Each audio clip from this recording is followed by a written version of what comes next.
all is not well in the India-Bangladesh relationship. Over the last couple of months, we've seen these two traditionally strong partners clash about everything from border security to the safety of minorities, and even bizarrely on the history of the 1971 war. Just this past week, the two countries have summoned each other's envoys after a dispute over border management.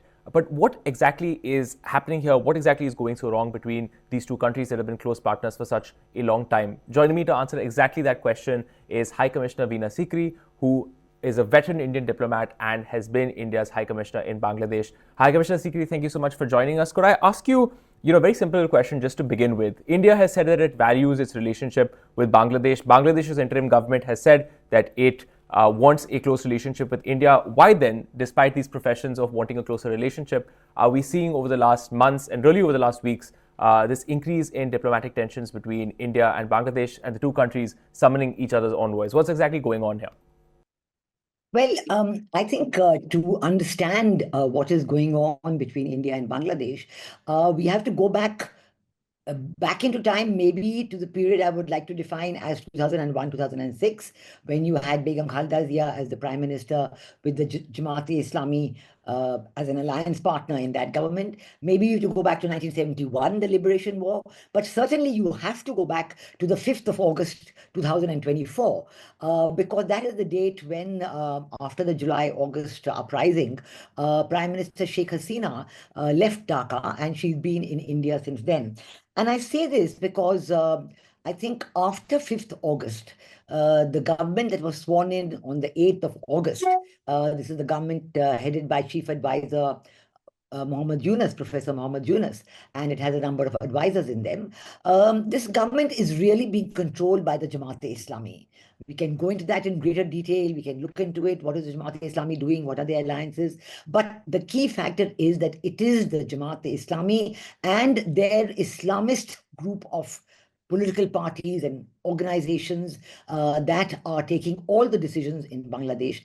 And I think that to understand the way the Jamaat-e-Islami operates, the kind of attitude that they've had to India always, you have to go back to 1971, when it was the Jamaat-e-Islami and Pakistan that was basically opposing Jamaat-e-Islami, based the Bangladesh Jamaat-e-Islami, the Pakistan government, which was then, of course, the government in East Pakistan, and you had then the Razakars, the people who were from various groupings and organizations in the then East Pakistan, which were opposing the interests of the vast majority of the people, the overwhelming majority of people, which was for having an independent East Pakistan. And then we know that at that time, you had on the other side, against Pakistan and Jamaat-e-Islami and the Razakars, you had the Mukti Juddhas, the freedom fighters, and you had the Indian Army, which had a joint command with the freedom fighters. So I think that the mindset of the Jamaat-e-Islami dates back to that time.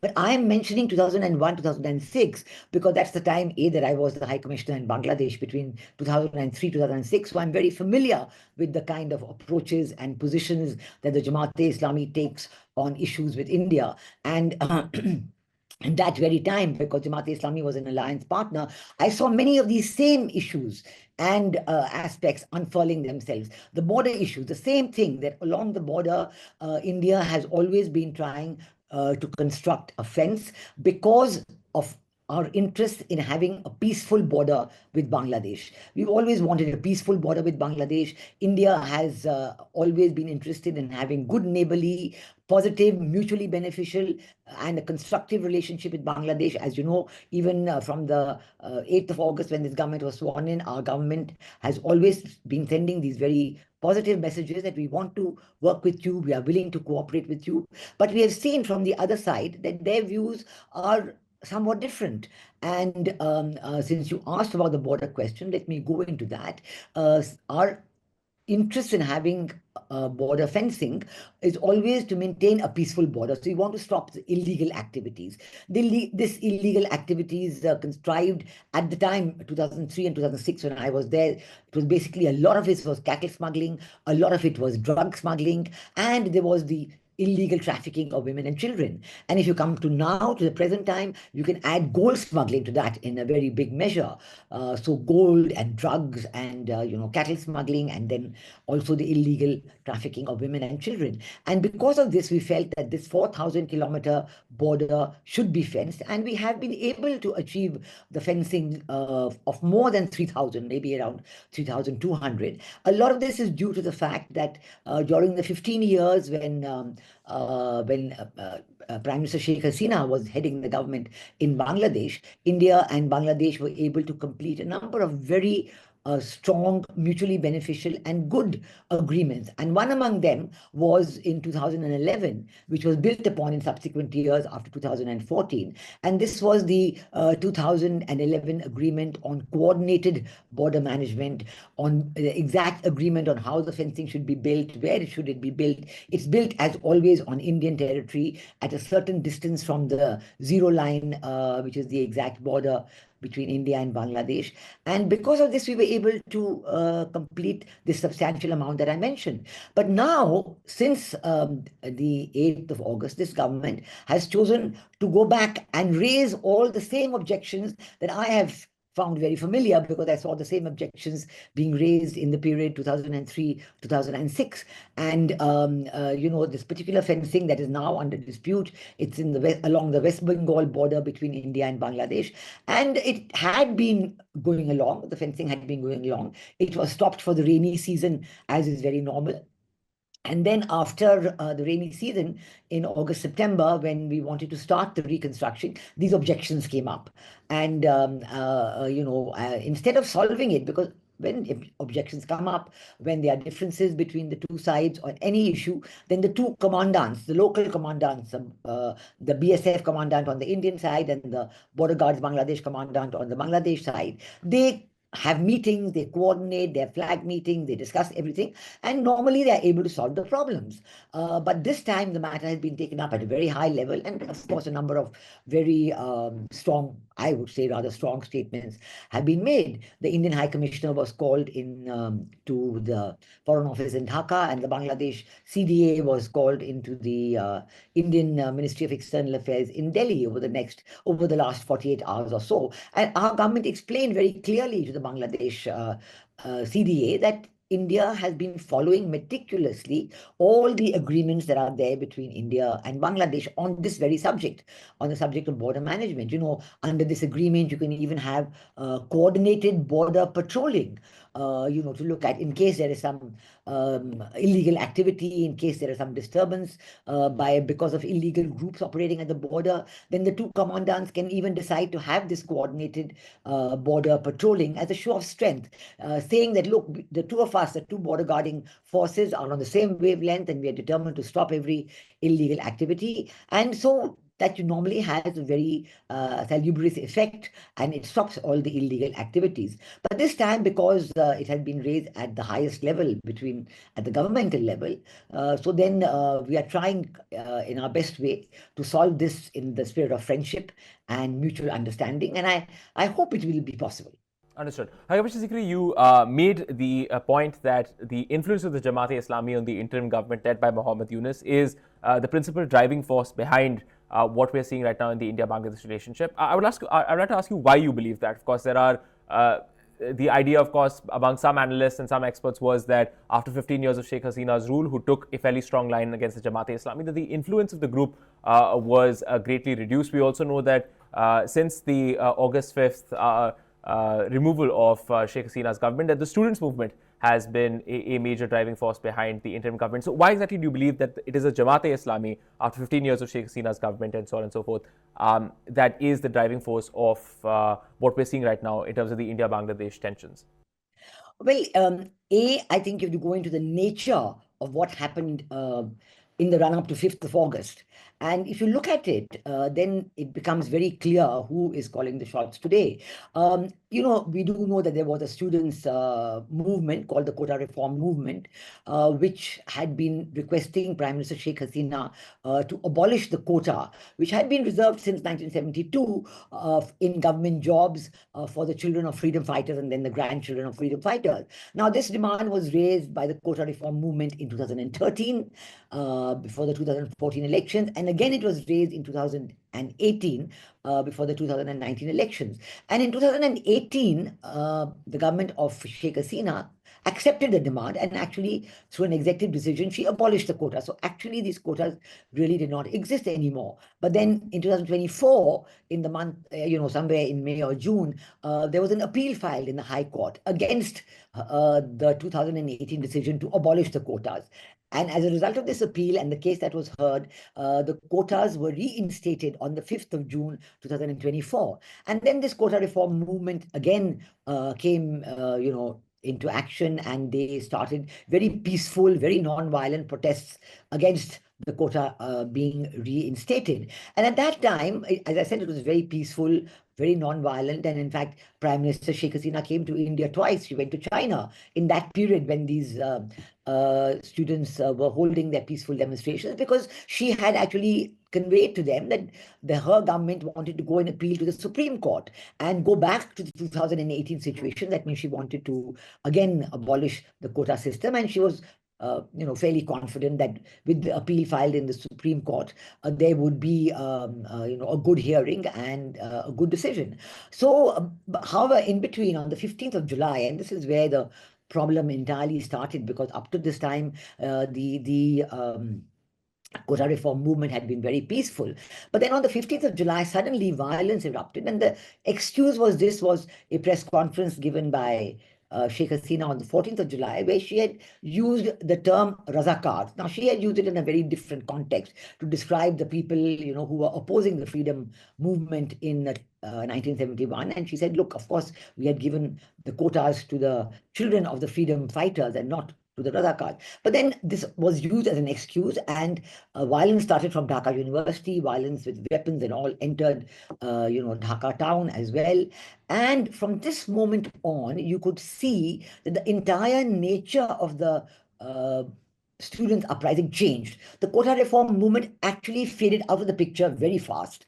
And you had the Islami Chhatra Shibir, which is the students' wing of the Jamaat-e-Islami. They took over entire control of this movement, and the violence went from, of course, they were opposed by the Bangladesh Chhatra League, which is the student wing of the Awami League, and of course the police force was also brought in, and the violence erupted on such a level that it was very evident this was a planned eruption of violence. And policemen were killed in very large numbers. Police stations were burnt. And, by 21st of July, the Supreme Court actually gave its verdict, and it more or less abolished the quota, except for a small amount of 5% for the children of freedom fighters and 2% for others. And that once that happened, many of the original quota reform movement people withdrew their protest and said, we have a 9-point demand. We are very happy to discuss this with the Sheikh Hasina government. They didn't want to be part of the violence at all. But the violence had erupted to such an extent that, as I said, there were these weapons, these police thanas were burnt, police men were killed.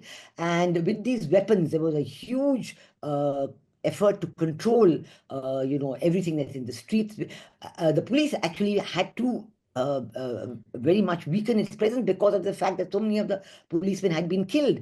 And ultimately, even though the army was called out on 18th of July, they too did not want to take a very strong role, because, there were calls, the army will not be allowed to go for UN peacekeeping operations. So their role was muted. And ultimately, the army chief told the Prime Minister that, that he felt that she should go.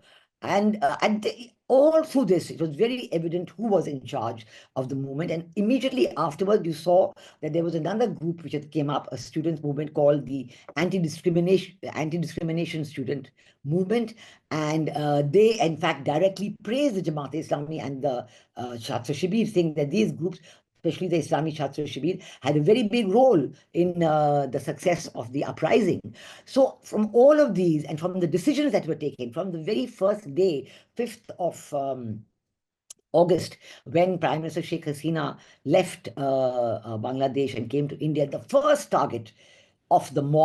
the first target of the mob was anything that had to do with the 1971 Liberation War. The statues of Father of the Nation, Bangabandhu Sheikh Mujibur Rahman, they were brought down. Statues of Gurudev Rabindranath Tagore, because he's the composer of the national anthem, they were brought down. The first target of attack were the minorities, the Hindus, the Christians, the Buddhists. They were killed in large numbers, and they were a very large number of attacks. And these were all reminiscent exactly of what was happening in 1971 when the anti-liberation war forces, this was exactly their target. They would kill the minorities, they would kill the intellectuals, and so it was very evident. And even when the government, the interim regime was sworn in, Professor Mohammed Yunus was the chief advisor. He's a very, very well-known figure globally. But the other advisor, there were some NGO heads and so on, but the other advisors, they belonged even to the Hifazat-e-Islam, which is a political organization which never just doesn't want a women's development policy, which wants Sharia law, which has been created to make sure that the tenets of Islam are being observed. Then you had people who were the deputy head of the Hifazat-e-Islam, and then they were also the head of the Islami Andolan Bangladesh, which is an advisor to the Islami Andolan Bangladesh, which is a Islamic political party. And very soon, in a few days, you had a person like Mahfouz Alam joining, who is said to be a member of the Hizb ut-Tahrir, which is a banned political organization. And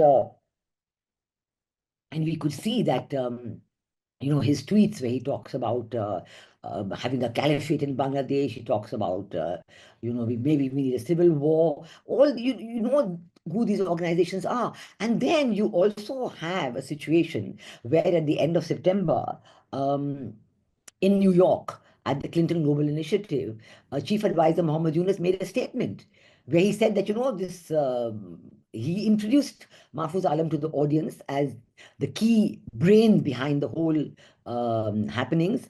And he said, don't think this happened just like that. This was amazingly, meticulously designed. And, he said, these are the people who did it, who designed it. And all these put together make it very clear, and soon it had been very well talked about all over the world about the Islamist groupings that have come to power in Bangladesh, and they are ruling the roost. And this is what has caused a lot of disruption within Bangladesh. In fact, you find that the people of Bangladesh themselves are not happy with the situation. They keep saying, "Aage bhalo chilo, it was better earlier," And you find that the first thing that this mob justice prevailed. Mob justice.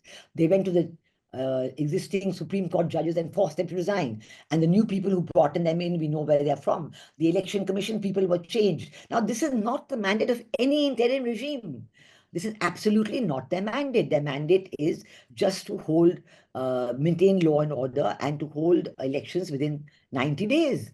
But this government is not interested in that. They want reforms before election. Reforms is not the mandate of any interim regime, in fact, in the Bangladesh present constitution, on which the present government, the present interim regime members have sworn oath, have taken the oath of allegiance to this constitution. There is no provision there for an interim regime. So that is the second part that everybody is concluding, that this government is non-democratic and does not have any constitutional validity. So these are all the combination of reasons why there is such a clear conclusion. Not only in India, certainly the Indian media has been writing about this and talking about it a lot, but all across the world, I would say. High Commissioner, if I could ask you a question. There was an incident that happened in December when the Prime Minister Narendra Modi put out a tweet on the Vijay Divas of the 1971 war, and he of course praised Indian soldiers for their bravery, for the victory in the 1971 war. This was a statement that was fairly standard. He's put out tweets like this in the past, but of course the Bangladesh Foreign Ministry then came out, put out a statement implying that this was somehow disrespectful and sort of overlooking the contributions of the Bangladesh people. Could you talk a little bit about what the motivations would have been for the Bangladesh Foreign Ministry to put out a statement like this, when in the past something like this would have passed without really very much comment? You of course have said that you see there is the influence of the Jamaat-e-Islami behind this interim administration. Some have also suggested that there just seems to be a lot of anti-Indianism in India right now because Sheikh Hasina seems to be unpopular on the street, and India's association and friendship with her over a period of 15 years has led India's brand to be tied to her brand. So there is anti-Indianism. The government is responding to that. That's what some views more sympathetic to the government are saying. So what would you say to that view? Why exactly are we seeing these controversies over history, over issues that have been buried for a very long time? Yeah, well, let me say quite clearly that you're quite right about the anti-Indianism. So let me explain on that a little bit first. Then you will understand the second part about Prime Minister Modi's tweet on the occasion of Vijay Divas on December 16, 2024. This anti-Indianism is something that the present regime in Bangladesh has been fanning in Bangladesh, not just after 5th August, but well before. And this, in fact, leads one to think how well planned this whole thing was. The anti-Indianism is linked very much with their campaign against Prime Minister Sheikh Hasina, because they say that everything she did was because of India. And, India is the one who's against the people of Bangladesh. India is the one who made her do this. She's a fascist. India is a fascist. This has been their leitmotiv for months and months and months. Everything that happens, India is to blame. And it is with this objective in mind that they pick on whether it's the border fencing, whether it is, the river water sharing, any issue, whether it is trade. They have defined all the agreements between India and Bangladesh as being as unbalanced, and they're going to look into it, and they're going to reverse it. And as part of all this, when our Prime Minister on the 16th of December, very innocently and very normally, as you have correctly pointed out, put out a tweet, he was talking about the Indian participation. His tweet is to congratulate the Indian forces, to congratulate the valor of the Indian forces, because in 1971 there was a war on the Western Front and there was a war on the Eastern Front. So he is talking about Vijay Devas on both sides. And he's talking about, how the Indian army acquitted itself so brilliantly, and it was such a great paying a tribute to the strength and coordination of the Indian forces that they got Vijay Divas in 1971. So obviously this was not meant as a tribute to the participation of the Mukti Yoddhas, which was in joint command. So the joint command has always been an important part of the history of this 1971 events in East Pakistan, in the then East Pakistan. And we know that it is because of the joint command, the Indian and the Bangladesh forces fighting shoulder to shoulder, the Mukti Yoddhas being trained in India and then going into Bangladesh and fighting and coordinating so well with their Indian counterparts all across the border between India and then in East Pakistan, and now India and Bangladesh. So it is very well known about these. There's so many books have been written about it. So much tribute has been paid to the brilliant manner in which this joint command operated, how they worked so well, how they received all the intelligence, and because of the Mukti Yoddhas, they were people from the area. They knew exactly what was happening, and they had a brilliant way of collecting information. It's a great tribute how it happened in 1971. So, but to say now that India is trying to go away from that is completely incorrect.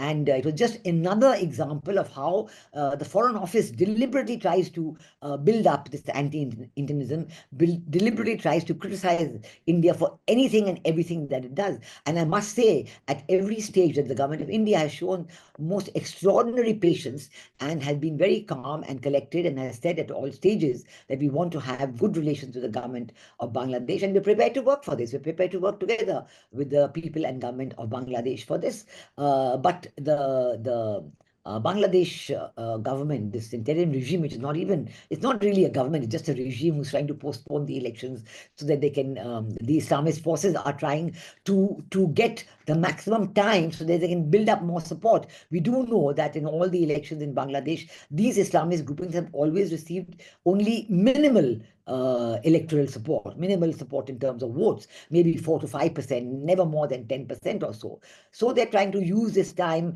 they're talking of abolishing the constitution. All these things are nothing that an interim regime can do. So I think that one has to understand the context in which these remarks are being made, and understand that how much the Indian government is showing the maximum patience and endurance for all of this. Understood. Hakapisha, could I also ask you then, that this latest incident that we've seen of the two countries summoning each other's envoys came after Foreign Secretary Vikram Misri made a visit to Bangladesh, and ostensibly the idea was that the two countries would discuss their issues, hash them out, and hopefully restore some stability to the bilateral relationship. Despite that visit, we've seen these tensions play out as well. Do you think things are going to get worse before they get better? I think, first of all, I think Foreign Secretary Vikram Mishri's visit was very important.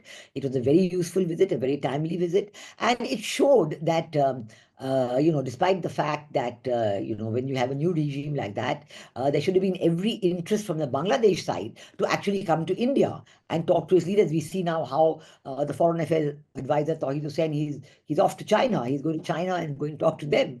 And we see how, the Pakistan government, I think that's another aspect which I haven't touched upon so far, but which also is a further clear indicator of the strength of the Jamaat-e-Islami, because it's Pakistan who has been coordinating always with the Jamaat-e-Islami. But Jamaat-e-Islami has always been the conduit for Pakistan to work in Bangladesh and to, carry on its own interests, its own anti-Indianism, its own anti-Indian plans and terrorist activities in Bangladesh. But now you see a senior general of the Bangladesh army going to Pakistan, visiting them, talking to the generals, talking to the chief, and saying and congratulating Pakistan on its anti-terror successes. So, you see how Pakistan is trying to turn everything on its head and is trying to reuse this time or put this time to maximum utilization to revive its pre-1971 links with the then East Pakistan. So the first cargo ships have gone from Pakistan to Bangladesh, and some of the second cargo ship was said to have had very strong explosives on board. And when the customs officer objected, saying that these explosives are banned items, he was posted out of his job, and the explosives were let in anyway. There was indications that the second ship had a number of jihadis, Jaish-e-Mohammed representatives, who got off the ship quietly without having their passport stamped and melted away. And so, you have all kinds of these activities going on, which are very worrisome for India in terms of security. When Foreign Secretary Vikram Misri went to Dhaka on the 9th of December, he would have conveyed all of this. And he has said quite clearly, according to the media reports, that, the real substantive work with this Bangladesh regime will start only after the elections. Until then, it's, the minimal humanitarian aid and so on. So we've gone and made our position very clear. We've gone and said very clearly that we are interested in working with the Bangladesh government. We are interested in carrying forward the good relations. We are interested in implementing existing projects, projects which are halfway through, implementing agreed projects which cover a very wide number of areas. But so far from the Bangladesh interim regime, that kind of reciprocity that you would like to see is not yet manifest. I understand. High Commissioner, my last question to you. You were, of course, High Commissioner, as you mentioned previously, between 2003 and 2006. You saw the final years of the government led by Begum Khalida Zia. Of course, this is a government that had a coalition of the Bangladesh Nationalist Party, the BNP, as well as the Jamaat-e-Islami. Now, we are headed into another election. We know that the BNP is putting considerable pressure on the interim government to hold elections soon. Where is the state of that alliance between the BNP and the Jamaat-e-Islami? We know that the BNP has been trying to, over the last couple of years, distance itself a little more from Jamaat-e-Islami. How real are those attempts? Because the sense is that in the next elections, the BNP logically seems to be the party that is in pole position to win. So there is some concern in India that we might see a repeat of what you saw, what you were referring to in the final years of their coalition government in 2001-2006. Others suggest that, look, the BNP may be different this time around, maybe slightly more sympathetic to Indian concerns, given the fact that they have tried to distance themselves from the Jamaat-e-Islami. How are you seeing this BNP-Jamaat coalition, as well as what could happen in that election and its potential repercussions for India? Yeah, well, that's a very interesting question. Of course, it hinges on the future when these elections are going to be held. We don't know. But certainly, I certainly hope that better sense will prevail, because this interim regime certainly is not a constitutional one. It's not legitimate. It's not democratic. So I don't see how it can last. I don't see how it is in no position to conduct elections.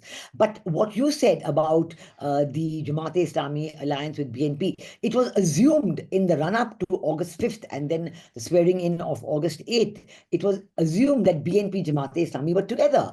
And in fact, we did see on the streets of Dhaka and other parts of Bangladesh, we saw a very active BNP and their own students wing also, joining hands with the Islamic Chhatra Shibir and so on. But the moment the moment Muhammad Yunus regime was sworn into power, we saw a very strange phenomenon where the Jamaat-e-Islami is trying to distance itself from the BNP.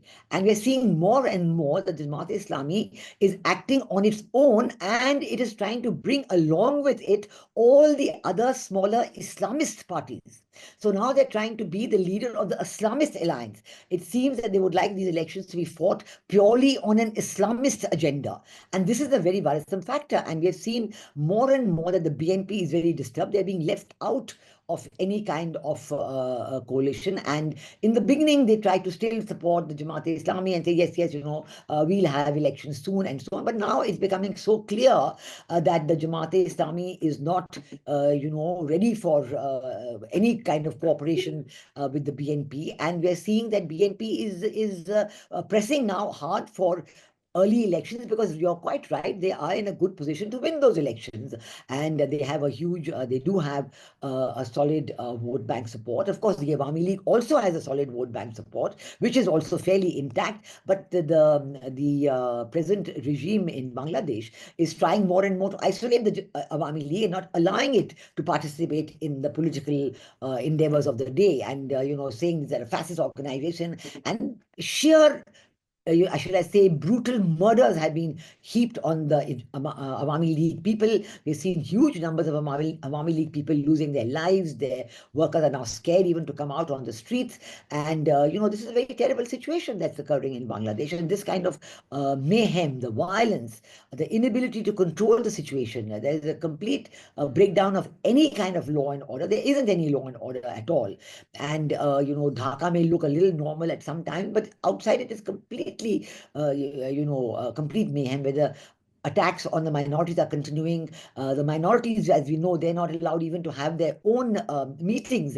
And Chinmoy Das is still in jail. He's been denied bail, and it's all because they want to completely push out the minorities and to have a 100% Islamist regime with people only of one community. But the minorities, the Hindus, the Buddhists, and the Christians, they have put their foot down and said, we won't leave. We are citizens of this country. We want our rights. And Chinmoy Das's organization, the Samalito Sanatani Jagran Jyoth, has made an 8-point demand and would like the government of Muhammad Yunus to look at it and to talk about it with them. But there is complete denial from the regime of Muhammad Yunus. They have not mentioned the 8-point demand. They pretend as though it doesn't exist. They pretend that nothing is happening to the minorities. Everything is all well, but we know it is not so. We have the Bangladeshi diaspora talking about it. We have the Indian diaspora talking about it. We have a huge lot of concern being expressed about the way in which certain communities, the minority communities in Bangladesh, are being treated, how their property is being seized. And when their property is seized, they get telephone calls saying, take the money and go. So they want, and I was told that even property worth in the lakhs, going into crores, is now being offered for a few 1 or 2 lakhs. I mean, it's a terrible situation for the minorities, and the Islamists are trying to do it. I don't think they should be allowed to do this, to get away with it, not at all. And the BNP more and more is realizing. In fact, the BNP, the students group, which is now called the Anti-Discrimination Student Movement, is now wanting a proclamation. They want to abolish the constitution. They want to abolish, maybe even put the position of the president in doubt, position of the army in doubt. So it's the BNP is calling them fascists. It's a complete chaos. Nobody is agreeing with anybody else. There is no meeting of the minds on any issue. And the economy is going down the tube because factories are not working. Factory workers are, their production in the ready-made garments has gone down. Orders are being rescinded. So we have to understand the nature of what is happening in Bangladesh to see that this cannot be allowed to continue under any circumstances. And I do hope that very soon we'll see some change in the situation. High Commissioner Veena Sikri there explaining to us the relationship between India and Bangladesh, why we've seen so many tensions over the last couple of weeks and months between the two governments, and what exactly will need to change if relations between these two traditional partners will have to improve. High Commissioner Sikri, thank you so much for your time, and thank you so much to our viewers to joining us on India Today Global.